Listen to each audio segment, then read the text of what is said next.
Jama'a assalamu alaikum. A madadin kwamishinan 'yan sandan jihar Kano CP Sama'ila Sha'ibu Dikko FSI, muna amfani da wannan dama domin mu yi kira ga al'umma na irin abubuwa da suke faruwa a wannan jiha na sha'anin tsaro. Rundunar 'yan sandan jihar Kano a ƙoƙarinta na tabbatar da tsaro da zaman lafiya a wannan jiha mai albarka, muna kira ga al'umma da a lura sosai sannan a kiyaye waɗannan abubuwa kamar haka. Duk inda aka ga wani motsi ko hanzari na mutane ko ababen hawa wanda akwai zargi, a yi ƙoƙari a sanar a ofishin 'yan sanda mafi kusa ko kuma a kira mu a lambobin waya da muke bayarwa na neman taimakon gaggawa. Haka zalika, duk inda aka ga wata mota a ajiye,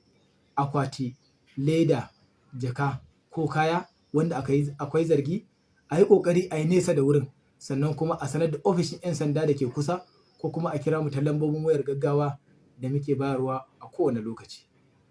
Wanda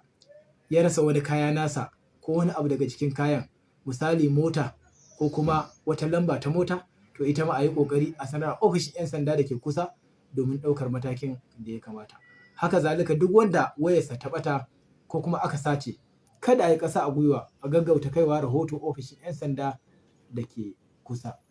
Muna amfani da wannan dama mu ja hankalin iyaye akan cewa su sa ido sosai akan 'ya'yansu, su ja wa yara kunne